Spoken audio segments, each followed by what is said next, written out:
بقمة القضايا والملفات التي سيناقشها القادة العرب هنا على أرض الجزائر، القضية الفلسطينية، قمة الجزائر أو قمة فلسطين، محطة فارقة بالنسبة للفلسطينيين والعرب أيضا. أهلا بكم مشاهدينا الكرام في هذا العدد الجديد من برنامجكم في القمة.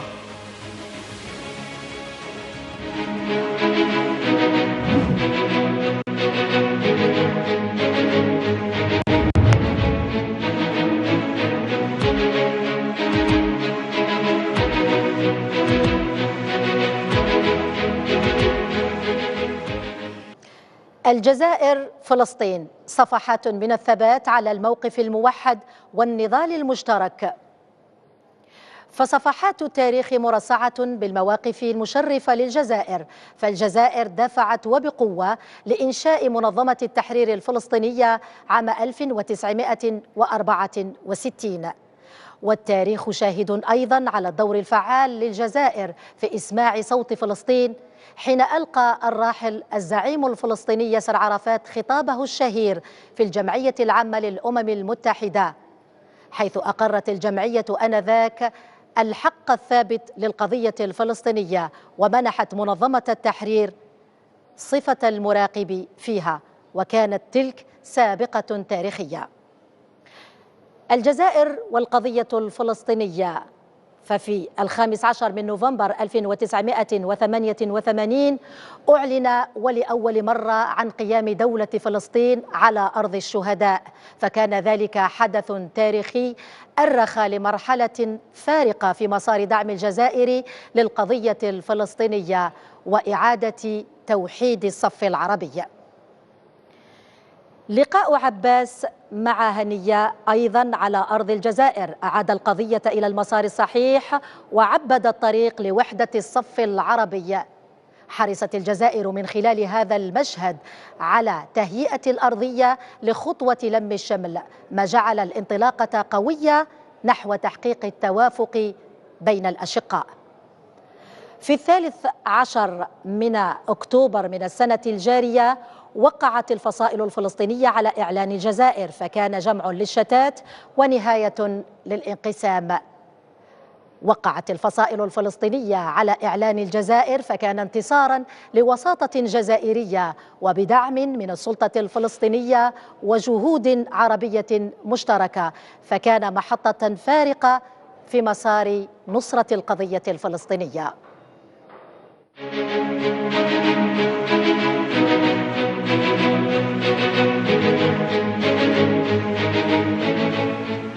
قبل أيام من انعقاد القمة العربية في الجزائر التي تحمل اسم قمة فلسطين، ارتفع سقف توقعات الشارع الفلسطيني بوحدة عربية تعيد القضية الفلسطينية إلى مكانتها بكل ما تحمله من ملفات.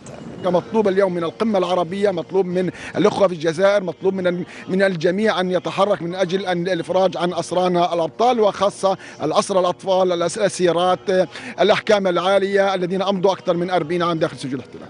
نطالب الدول العربية بتبني القضية الفلسطينية بجديتها وإبطال كل مقاومة التطبيع مع الكيان الصهيوني لها، لأن هذا التطبيع هو الذي يزيد من تغول الشعب، من تغول الاحتلال الصهيوني.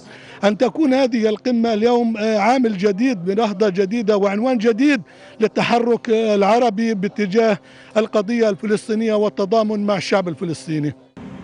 لنتجول في مخيم الشاطئ غرب غزة، أحد مخيمات اللجوء، وبدأنا بتلمس مشاعر الناس تجاه قمة فلسطين المقبلة ليعبروا لنا عن مدى تطلعاتهم في تحسين أوضاعهم الاجتماعية. بقول لقمة فلسطين للدول العربية كليتها ينظروا للاجئين، يرفعوا الحصار عنا، ينظروا للقضية الفلسطينية أكثر، ينظروا للاجئين اللي ميتين في الحياة. أما المصالحة الفلسطينية التي تحققت على أرض الجزائر زادت من نسبة التفاؤل لدى الفلسطينيين بوحدة عربية شاملة وداعمة للجهود الجزائرية للمساهمة في تنفيذ اتفاق المصالحة. نأمل أن تقوم الجزائر رئيسا وشعبا وحكومة بالضغط على الفصائل من أجل إنجاز اتفاق قريب جدا، وأيضا العمل على متابعة ضمن القمة العربية، متابعة هذا الاتفاق حتى يخرج إلى النور. نطالب بالمجتمع العربي كله، الوطن العربي كله، رؤساء العرب كلهم، أنهم يوقفوا وقفة رجل واحد معنا، مع المصالحة الفلسطينية، مع القضية الفلسطينية. نحن كشعب فلسطين في قطاع غزة والضفة الغربية والقدس نقول لهم بأننا نمر بظروف صعبة وحاسمة، وموضوع القدس بالأخص نحن نتمنى عليكم أن تقفوا جنبنا وأن تدعمونا وأن تساندونا في كل شيء. والفلسطينيون يعولون على القمة المقبلة في وقف الانتهاكات الإسرائيلية في مدينة القدس التي تتعرض يوميا إلى عمليات تهويد وتغيير في معالمها العربية والإسلامية. وسام أبو زيد، التلفزيون الجزائري، فلسطين.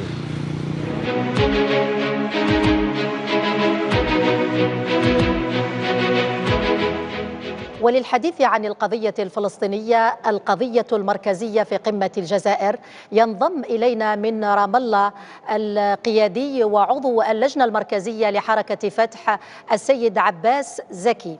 سيد عباس، مرحبا بك وشكرا على تلبية الدعوة.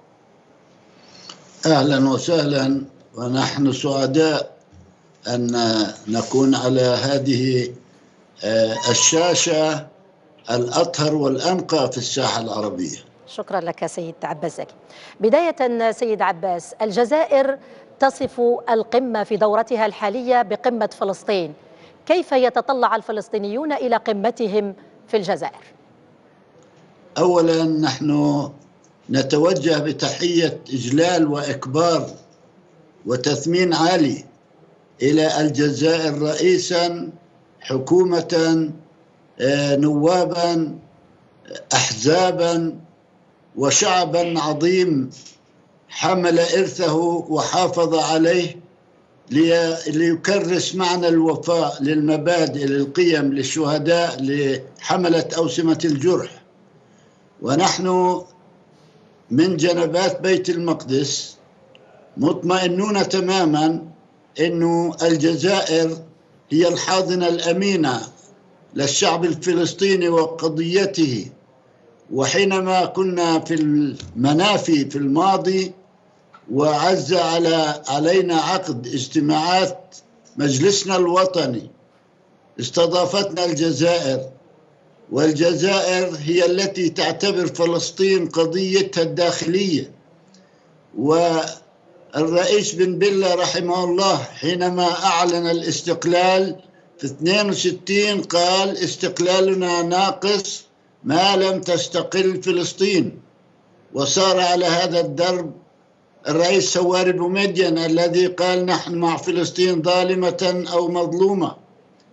وأيضا ياسر عرفات حينما ذهب إلى الأمم المتحدة كان على متن طائرة رئاسية جزائرية. بالتالي الجزائر حينما اختلفنا عام 83 وصارت القسمة، صرفنا 450 ساعة حوار بين الجزائر وعدن حتى ارتأب الصدع، وخرجنا في 88 بنداء من الأوراس بإعلان الدولة الفلسطينية. وبالتالي تحية للجزائر، ونأمل حينما تكون يعني القمة في أرض الجزائر نحن جزء من الجزائر، وبالتالي لنا فيها نصيب كبير، ونراهن وإن شاء الله بنجحوا في هذه القمة رغم أن الظروف اللي بنعقد فيها المؤتمر في غاية الصعوبة والتعقيد. صحيح. لأن وهذا ما يجعلها قمة استثنائية سيد عباس.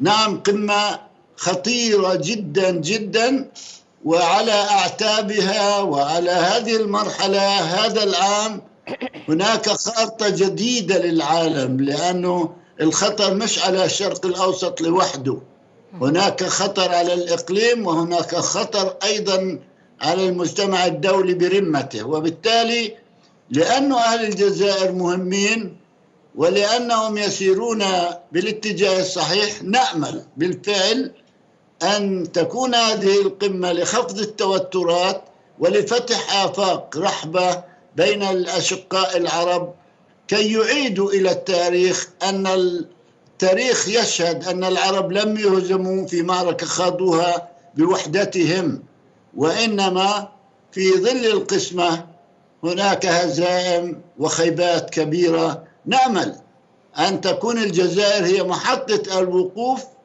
ومحطة أيضا الصحوة، وأن تكون هذه القمة هي البلسم لجراح كل الأشقاء العرب على الصعيد الرسمي والشعبي. طيب سيد عباس، الجزائر كانت أيضا أرضا في ذات 22 من الشهر الحالي لم شمل الفلسطينيين، حيث وقع الفلسطينيون أو وقعت الفصائل الفلسطينية على إعلان الجزائر ولاقى إشادة دولية وعربية. برأيكم سيد عباس، ما الذي يمكن أن تقدمه هذه الخطوة التاريخية من خلال مخرجات القمة العربية؟ وأولا الذي يقسم لا يعرف أنه يجمع، واللي تعودوا يعيشوا سنوات يعني عندهم عقم في العقل أن لأن الوحدة هي أقوى مرتكز للقوة، وبدون وحدة لا مستقبل. وهي السنوات اللي قضيناها بدون وحدة يعني يصعب علي كقيادي فلسطيني أن أصفها، فهي كانت كارثة. وبالتالي نتيجة الأوضاع السيئة للجميع، ولأننا على أرض الجزائر يجب أن يكون هناك وعيا فلسطينيا أنها الفرصة الأخيرة لأن يتخلى أي قائد فلسطيني عن امتيازاته الشخصية وعن فصيله من أجل فلسطين، من أجل الشعب الفلسطيني اللي هو فوق الجميع، من أجل الجزائر بلد 1.5 مليون شهيد. وبالتالي شكرا للرئيس عبد المجيد تبون الذي كان واسع الصدر والذي احتضن الجميع رغم تناقضاتهم، وأنه كان يعني عرسا فلسطينيا نأمل أن ينسجم. والعقل الجزائري اللي بيقول هذه القمة فلسطينية ولن تعقد تحت أسوأ الظروف على جثة الشعب الفلسطيني كما هي المؤتمرات السابقة. وبالتالي أنا براهن كثير على أنه للجزائر نكهة خاصة وحضور عند الفلسطينيين. ونحن كنا نقف ونحن طلاب بنقول قسما بالنازلات الساحقات الماحقات، وأخذنا العزم أن تحيا الجزائر. إن شاء الله ربنا بعطينا الإرادة لنجسد وحدتنا اللي هي سر قوتنا واللي هي شرط الانتصار. طيب سيد عباس، أعود بك دائما إلى نقطة السؤال الثاني، وهو حول إعلان الجزائر الذي وقعت عليه الفصائل الفلسطينية. كيف يمكن لهذه الوثيقة وهذا الإعلان أن يكون أرضية لربما جمع أو تحقيق توافق عربي حول القضية الفلسطينية من خلال قمة الجزائر؟ الوعي الجزائري والإرادة الجزائرية للحفاظ على القضية وعلى الشعب الفلسطيني وإيجاد المخارج المشرفة من هالمأزق اللي بيعيشه كل فصيل فرضت خارطة الطريق أن هناك برعاية الجزائر والإخوة العرب سيكون هناك متابعة للنقاط التي تم الاتفاق عليها. وأنا واثق تماما أنه إذا في متابعة حثيثة والجزائر مفتوحة يمكن أن تدعو حين اللزوم إلى مجلس وطني كما تعودنا في قاعة الصنوبر على صنع إنجازاتنا، وأن نخرج دائما من الهم إلى الفرح وإلى الأمل. يمكن أنا بقول أن المتابعة الحثيثة وأيضا المراقبة وعدم اللعب في مصير هذا الشعب الفلسطيني، لأنه وحدة فلسطينية يعني انتصار، يعني قوة. أن نكون على أرض الجزائر هذا أيضا له معنى قوي، بحيث الجزائر اللي بتحب فلسطين وشعبا وحكومة ورئاسة وقيادة موحدين على أنه شعب الشهداء شعب يجب ألا ينهزم، يجب أن نقدر بأنه نحن ما إلنا كلام لما نكون في الجزائر. ونحن وفد فتح قلنا له أنه لا يجوز نكون إلنا ورقة، لأنه الجزائر تحمل ورقة الأمة، ورقة الوطن واحدا، ورقة منظمة التحرير القوية، ورقة كل المناضلين الفلسطينيين، لأنها جربت شو معنى الأولويات في النضال. أولا نطهر بلدنا من الاحتلال ثم نختلف، ولا يجوز أن تمر تجربة الجزائر دون دراسة وتمعن. الجزائر كانت الجبهة يمكن أن تنفرد وحدها، ولكنها تركت الجميع في إطار الجبهة التحرير. وكانت هناك أيضا سيد عباس كانت هناك أيضا جهود عربية وبمساعدة أيضا ودعم من السلطة الفلسطينية لكي أو من أجل تحقيق هذه الوحدة التي كانت بمثابة نجاح قمة الجزائر حتى قبل أن تبدأ القمة. نحن سعداء جدا بأنه في الجزائر نشعر بأنها الحاضنة الأمينة، ونشعر بأن لا صعوبة ولا مبرر لأحد أن يفشل هذه الإرادة والنوايا المخلصة والصادقة من الجزائر تجاه فلسطين. شكرا سيد عباس. ربما أختم بسؤالي الأخير، وهو أن الميدان والأراضي الفلسطينية تشهد تطورات ومستجدات والفلسطينيون من خلال هذه التطورات يترقبون القمة العربية وينتظرون الكثير من العرب في هذه القمة. ما الذي ستقدمه أو سيقدمه الفلسطينيون خلال هذه القمة من أجل إنهاء المعاناة وإنهاء الانتهاكات التي يرتكبها الكيان الصهيوني في حق الفلسطينيين؟ إسرائيل فقدت معنى الدولة. إسرائيل الآن عصابة وتمارس سياسة القتل والإرهاب والاغتيال ومصادرة الأراضي واستباحة المقدسات، ولا قيمة ولا وزن لأحد أمامها. وبالتالي شبابنا في قواعدهم ثاروا على هذا العدو، وبدأوا بدلا من أن يكون الرعب داخل الساحة الفلسطينية بدأ الرعب من شبان.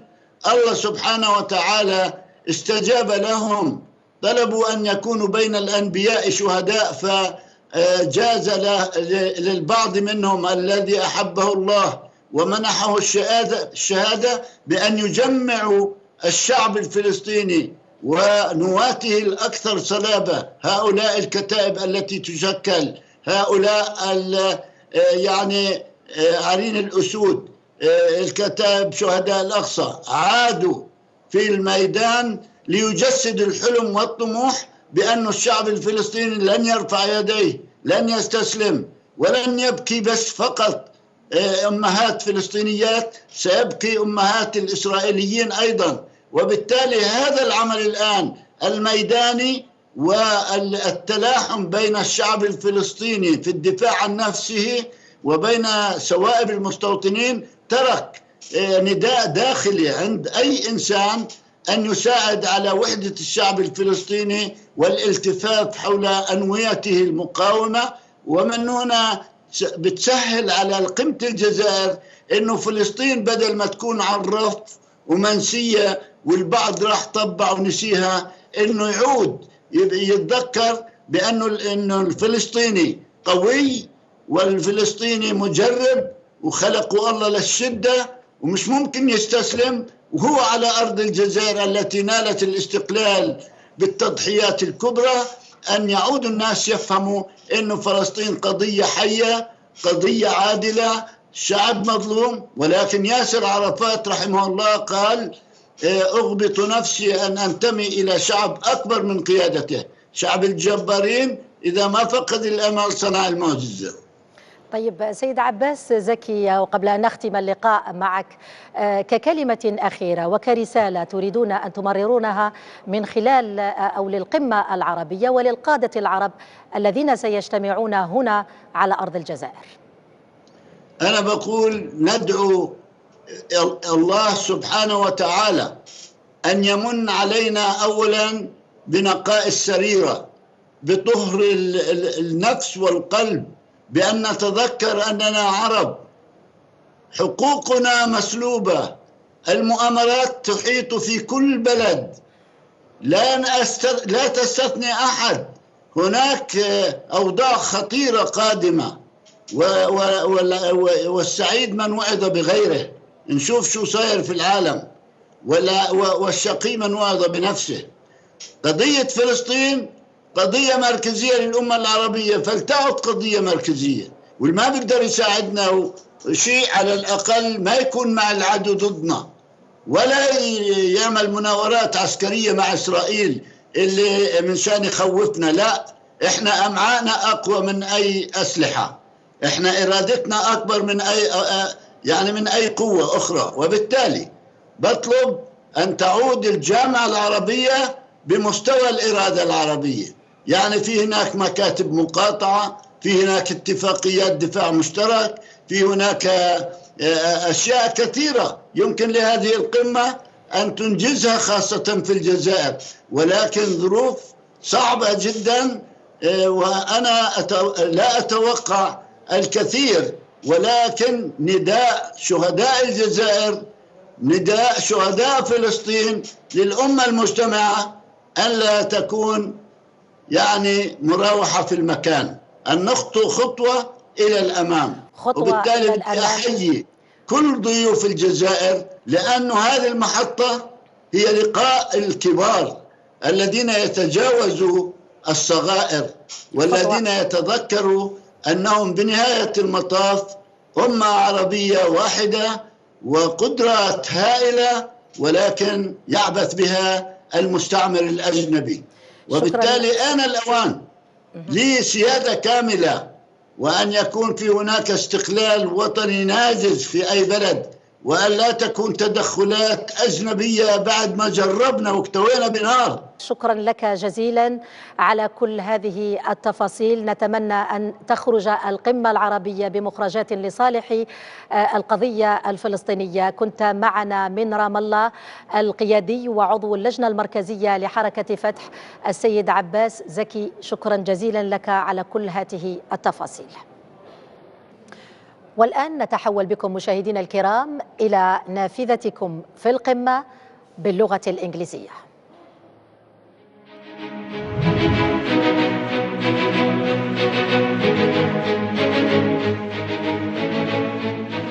وفي هذه النافذة معنا منال. مرحبا. Thank you, Fatima. Ladies and gentlemen, hello and welcome to our press review, during which we will be focusing on the different news relating to the upcoming Arab Summit slated for the 1st and 2nd of November, as well as the different expectations of the Arab leaders concerning this paramount event. So first, we have the Palestinian News and Info Agency, which talked about the recent phone call that was received by the President of the Republic, Abdelmadjid Tebboune, from his Palestinian counterpart, Mahmoud Abbas, who thanked him for Algeria's unwavering support for the Palestinian people, as well as for its efforts for the unification of the Palestinian ranks. He also said that Palestine is looking forward to a successful Arab summit. And next, we have the Jordanian Deputy Prime Minister, Minister of Foreign Affairs, Ayman Al-Safadi, who affirmed that Jordan is looking forward to a summit that will promote the joint Arab action for what benefits the Arab nation, while expressing his confidence regarding the success of the upcoming Arab summit due to be held in Algeria. And next we have the Egyptian Foreign Minister Sameh Shoukry, who stressed that the upcoming Arab Summit will be of a significant importance as it is the first summit being held after the coronavirus pandemic. He also stressed that the summit will reiterate the importance of the Palestinian cause as a pivotal issue in the Arab world and support the Palestinian people in achieving their aspirations. And finally, we have the Libyan media officials who confirmed that the upcoming Arab Summit in Algeria will be held in light of positive indicators and the new developments in the Arab arena. They also highlighted that Algeria can lead the summit towards goals that were not previously achieved and activate the mechanism of the joint Arab action and, of course, unify the Arab ranks. And with that, ladies and gentlemen, we come to the end of our special window. Thank you for joining us. Don't forget to follow us on the different social media platforms to stay updated. Enjoy the rest of the show. شكرا لك منال. والآن نتحول بكم إلى جانب من آمال وتطلعات الشارع العربي فيما يلي.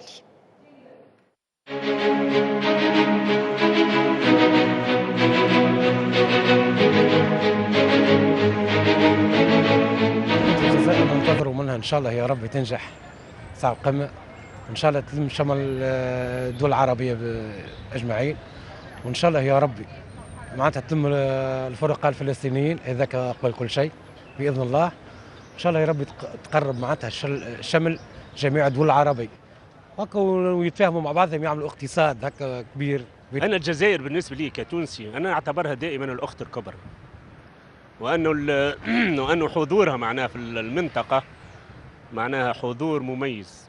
الجزائر قدمت درس كبير في الصبر والمقاومة والتحرر، وأنه دائما نستلهم من الشعب الجزائري الشقيق هذه إذن القيم. ما نطمح إليه في هذه القمة هو لم الشمل العربي. الأمال ولو القمة هذه عربية تنجح يخرج بنتائج طيبة، قرارات صحيحة، ويتوحدوا فيها العرب وتولي قوة اقتصادية عظمى في العالم. ما طالبنا من القمة العربية ولا البيوت انه نتحدوا كعرب كيف ما في الأوروب، معناتها هم متحدين.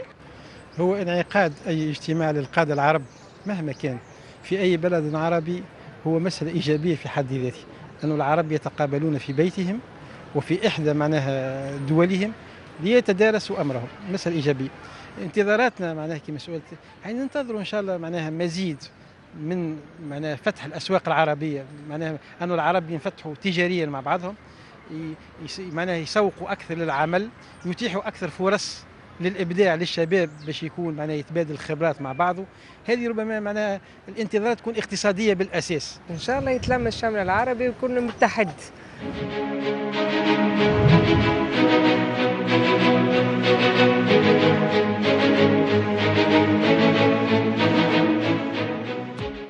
نصل الآن مشاهدينا الكرام إلى فقرة تفاعلاتكم عبر المنصات الرقمية للتلفزيون في برنامج في القمة. لدينا في البداية شكري حفيظ الذي غرد على صفحته وقال: التاريخ يكرر نفسه، التوقيع على إعلان الجزائر من أجل تحقيق الوحدة الوطنية الفلسطينية تحت قيادة رئيس الجمهورية السيد عبد المجيد تبون بقصر الأمم فعلا كمية الفخر والاعتزاز بجزائريتنا وببلدنا قيادة، جيشا وشعبا لا يقدر بثمن. محمد لمين بليلي غرد هو أيضا وقال: الجامعة العربية والبرلمان العربي ومنظمة التعاون الإسلامي يرحبون بتوقيع الفصائل الفلسطينية على إعلان الجزائر. بنت زبيري من اليمن غردت وقالت: إعلان الجزائر الذي تم برعاية الرئيس الجزائري ساهم في تقريب وجهات نظر الفصائل الفلسطينية لتوحيد موقفها في مواجهة العدو. جلال بالوهاب غرد هو أيضا وقال: الرئيس عبد المجيد تبون يوحد الفصائل الفلسطينية ويحاول توحيد العرب، فيها خير إن شاء الله. إلى هنا نأتي إلى نهاية برنامج أو هذا العدد من برنامجكم في القمة. إلى اللقاء.